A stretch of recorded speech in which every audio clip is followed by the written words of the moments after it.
Assalamualaikum warahmatullahi wabarakatuh. Perkenalkan, nama saya Tia Irnadiani Sifada dari Program Studi Sistem Informasi Universitas Islam Raden Rahmat Malang. Di sini saya akan sedikit memaparkan tentang elemen sukses pengembangan dan tantangan e-government. Support adanya keinginan dari berbagai kalangan pejabat publik dan politik untuk benar-benar menerapkan e-government. Support dibagi menjadi 4. Yang pertama, disepakatinya kerangka e-government sebagai salah satu kunci sukses negara dalam mencapai visi dan misi bangsanya. Yang kedua, dialokasikannya sejumlah sumber daya seperti manusia, finansial, waktu, tenaga, dan lain-lain. Nah, di setiap pemerintahan untuk membangun konsep ini. Yang ketiga yaitu dibangunnya infrastruktur dan suprastruktur seperti undang-undang, PP, aturan kerjasama dengan swasta, dan lain-lain. Yang terakhir, sosialisasi e-government secara merata, kontinu, konsisten, dan menyeluruh kepada birokrat dan masyarakat. Syarat minimal faktor capacity atau kemampuan ada 3. Yang pertama, ketersediaan sumber daya atau khususnya sumber daya finansial. Yang kedua, ketersediaan infrastruktur TI. Dan yang ketiga, ketersediaan SDM yang berkompeten. Pembahasan yang kedua yaitu value. Pada value ini, jenis aplikasi e-government apa sajakah yang harus didahulukan pembangunannya agar memberikan value atau manfaat yang signifikan bagi masyarakat. Selanjutnya, tantangan e-government menurut Indrajit 2002. Pada tantangan ini terdapat 3 penentuan, yaitu penentuan kanal akses, keterlibatan pihak non-pemerintah, dan pembiayaan manajemen perubahan. Lanjut pada pembahasan kedua tentang tantangan dan jenis layanan e-government. Pada pembahasan ini terdapat 4 bab yang akan saya bahas. Yang pertama, tantangan penentuan kanal akses. Yang kedua, tantangan keterlibatan pihak non-pemerintahan. Yang ketiga, tantangan pembayaran manajemen perubahan. Dan yang terakhir, jenis pelayanan pada e-government. Terdapat 3 tantangan terbesar pada perkembangan konsep e-government. Yang pertama, tantangan yang berkaitan dengan cara menciptakan dan memerlukan kanal-kanal akses digital maupun elektronik yang dapat secara efektif dipergunakan oleh masyarakat maupun pemerintah.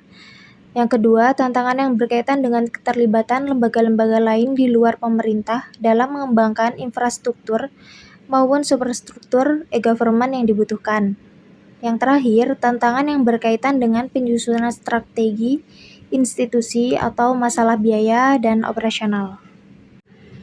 Pada tantangan penentuan kanal akses terdapat 3 poin. Yang pertama, jenis teknologi kanal akses apa saja yang harus dibangun sehingga dapat dipergunakan oleh masyarakat.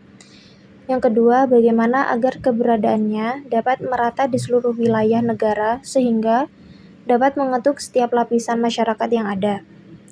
Yang ketiga, strategi apa yang harus dijalankan agar masyarakat yang belum terbiasa dengan teknologi ini dapat memanfaatkannya.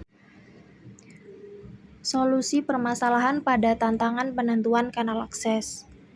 Yang pertama, pemerintah meyakinkan mereka yang tidak bisa atau tidak berminat untuk mempergunakan berbagai fasilitas TI bahwa pengembangan e-government tetap akan memberikan manfaat bagi mereka. Yang kedua, penentuan jenis kanal yang cocok dalam melakukan beragam interaksi e-government adalah masyarakat, bukan pemerintah.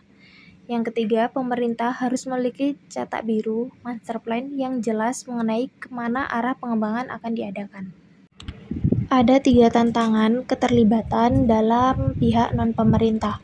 Yang pertama, pemerintah harus memiliki sebuah kantor atau lembaga representatif yang akan bertugas menjadi koordinator pembuat kebijakan dan pemantau hubungan antara ketiga lembaga. Yang kedua, pemerintahan harus memiliki aturan main yang jelas dalam milih dan menentukan kriteria pihak-pihak yang cocok untuk diajak bekerja sama. Yang ketiga, pemerintah jangan sampai memberikan hak eksekutif kontrak kepada beberapa perusahaan untuk hal-hal yang berkaitan dengan pemberian pelayanan pada masyarakat di bagian front end. Selanjutnya, terdapat 5 tantangan pembiayaan manajemen perubahan. Yang pertama, pemerintah harus fokus terhadap pengembangan e-government secara sungguh-sungguh. Yang kedua, pemerintah perlu memikirkan kerangka insentif bagi mereka yang berhasil menerapkan program e-government dengan sukses. Yang ketiga, pembiayaan beragam inisiatif e-government di dalam suatu negara harus dilakukan dengan menggunakan prinsip manajemen portofolio proyek yang holistik. Yang keempat, studi dan evaluasi mengenai dampak diimplementasikan e-government harus secara kontinu dilakukan oleh pemerintah. Yang kelima, harus ada sebuah departemen besar yang memimpin dan mengkoordinasi kegiatan lintas sektoral yang ada. Jenis layanan pada e-government merupakan implementasi e-government yang termudah karena selain proyeknya berskala kecil, kebanyakan aplikasinya tidak perlu melibatkan sejumlah sumber daya yang besar dan beragam. Sebuah komunikasi satu arah di mana pemerintah yang mempublikasikan berbagai data dan informasi yang dimilikinya untuk dapat secara langsung dan bebas diakses oleh masyarakat dan pihak-pihak lain yang berkepentingan melalui internet. Kanalnya juga digunakan dalam komputer atau handphone melalui medium internet. Jenis layanan pada e-government yang pertama, portal, situs terkait memberikan fasilitas searching. Dan yang kedua, kanal yang disediakan pemerintah di mana masyarakat dapat melakukan diskusi dengan unit tertentu, menjadikan komunikasi dua arah antara pemerintah dengan mereka yang berkepentingan. Sekian pemaparan dari saya pada materi e-government. Semoga bermanfaat. Saya akhiri. Wassalamualaikum warahmatullahi wabarakatuh.